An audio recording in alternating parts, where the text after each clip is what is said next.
international law? He said, you don't know international law? I said, no, I don't know. He said, simple. Second-rate persons select third-rate persons.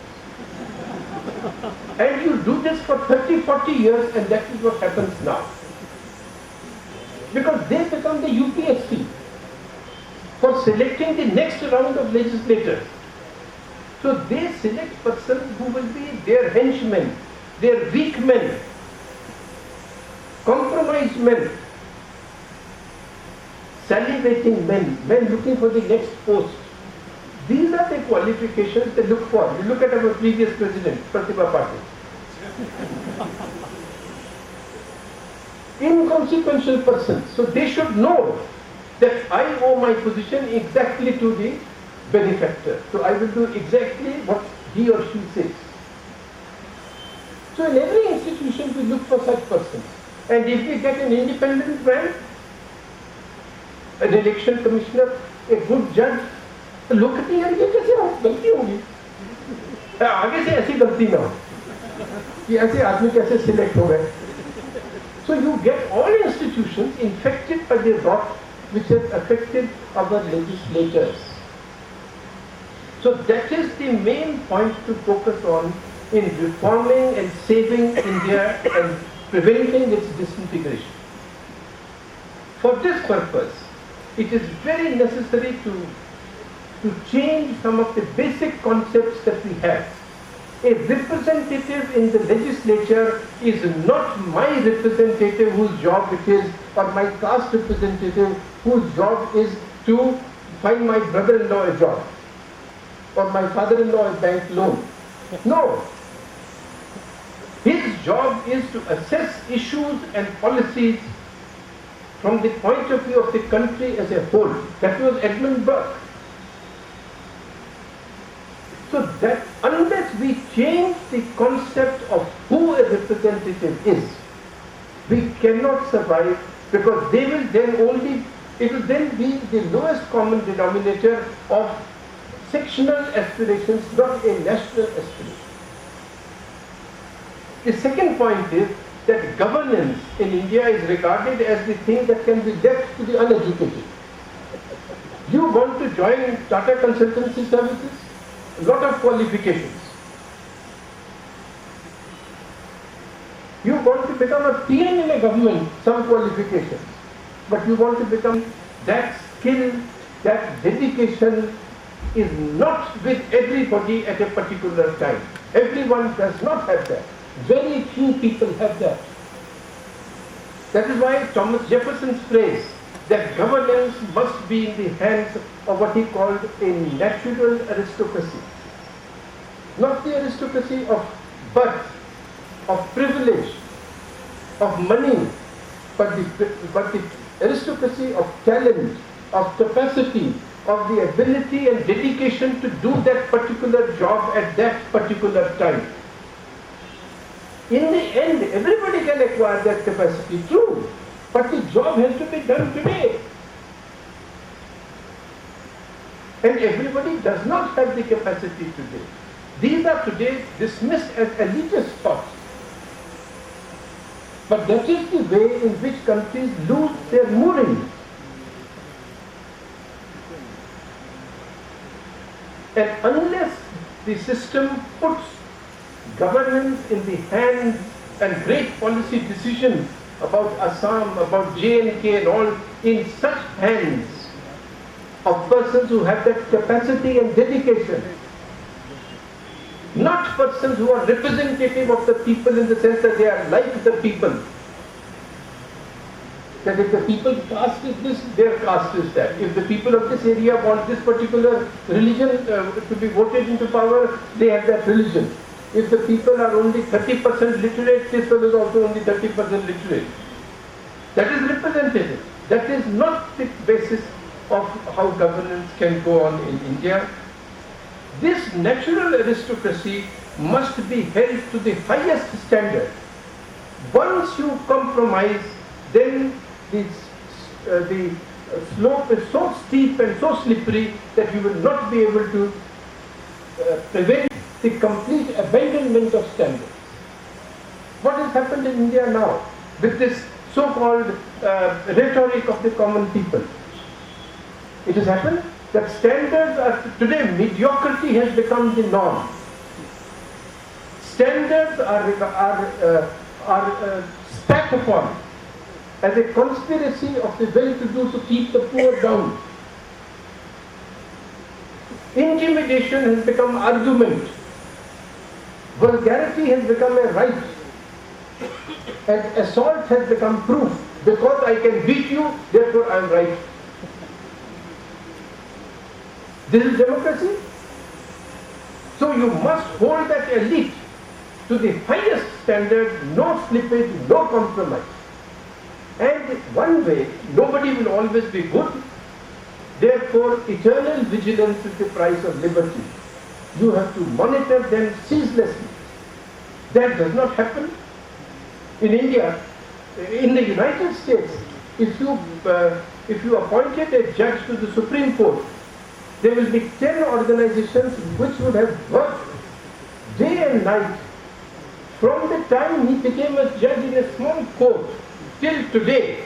They would have studied his record, the quality of his judgments, and then they will be able to comment and assess him. But have you found an Indian academic doing work on assessing judgments of the Supreme Court? Never. So we don't monitor them. So give governance to those persons who have the national interest at heart.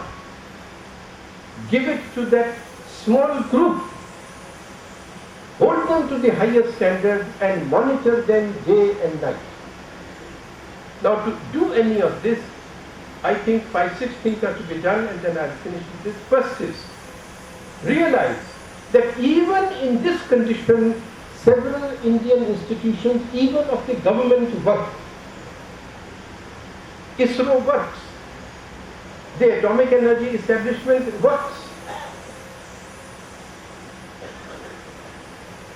How? Because of Panditji's foresight, those institutions have remained insulated from political and bureaucratic interference.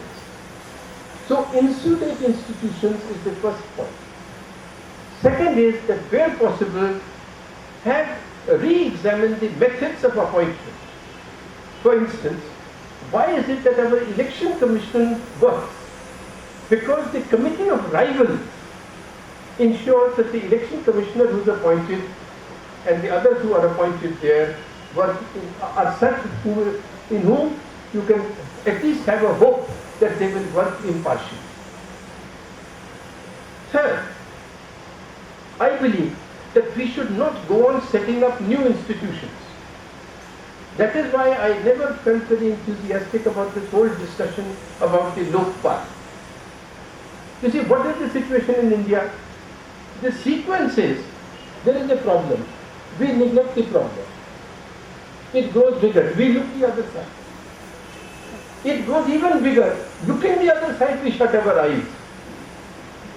It explodes. So we say, oh, कुछ तो करना पड़ेगा. क्या करें? Set up another institution. 10 years later, the problem is still there and the institution has become a new problem. So you set up this Lokpal.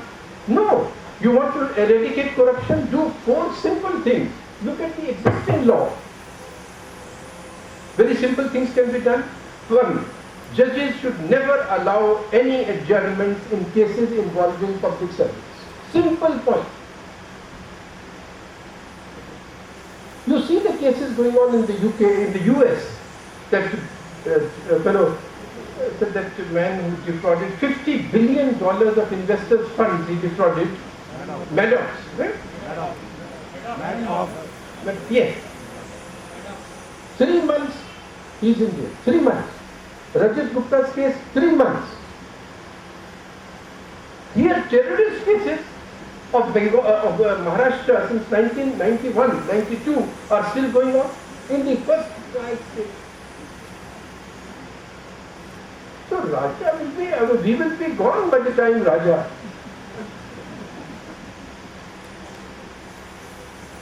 So, no adjournment. Second, Just change the rule of evidence. Today it is beyond reasonable doubt. But actually, if you Sukhram, you find 5 crores under Sukhram's bed, why should it be necessary for the CBI to prove beyond reasonable doubt that he got it from somewhere? The onus should be on him. That the preponderance of probability is that he was such a frugal man that out of his salary of 10,000 rupees he saved 5 crores. Justice Venkatachalaya's commission has said this. Even Moyli's commission, Second Administrative Reforms Commission, has said change the rule of evidence. And finally, that the punishment must be such, no fine. It must involve physically jailing the man for 7 years and permanently barred from public life.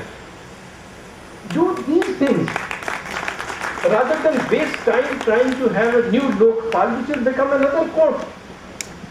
Same lawyers, same types of judges, same interminable things going on forever. So these are simple things that can be done.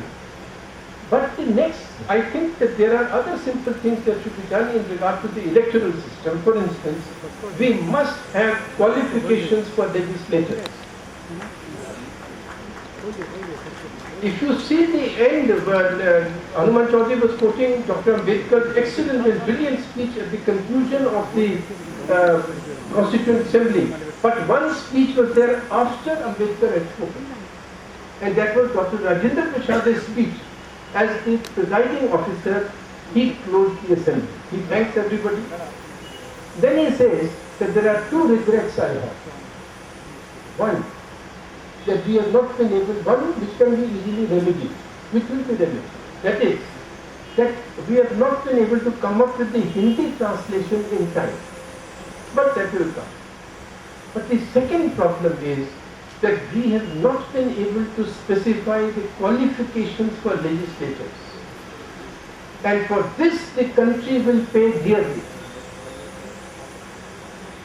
So, what a prophetic remark. 65 years later, we should at least attend to that particular problem of qualifications for legislators. Second, this first past the post system means, do you know that 99.3, there's a book of mine called The Parliamentary System, if you see 99.3% of the Lok Sabha, the persons were elected with less than, or a minority vote. 60% were elected less than 40% vote. 40% were elected by less than 25% of the vote. So Justice Venkatachalaya's commission gave the instances of persons in the state legislature who had been elected to the house though they had lost their deposit. Because even in that condition they got more than the others. So this should be replaced. Because then what is the incentive? The incentive is inflame 10-15% of the population of one religion or the other, as you are seeing in Andhra. Inflame them, frighten them, bribe them, bamboozle them, and somehow get into the house. And the more fractured the house, the better the chances that you have of becoming a minister. So this should be replaced. You must have a 2-round election as in France. Anybody can stand in the first round. In the second round, which is held only 3 days later, it can be held in 3-4 days later, only the first 2 stand for election. So whoever gets elected gets more than 50% of the vote. And second thing, have compulsory voting. So that you enlarge the number of persons whom a fraudulent man who is bent upon inflaming a particular section which sees itself as a section different from the country as a whole, as Chaudhary was just reminding us that the minorities feel and are made to feel that you are different from the country as a whole. That incentive will go because he now has to get a much larger population to bamboozle them with, and he will have to round off his corners. He would have to represent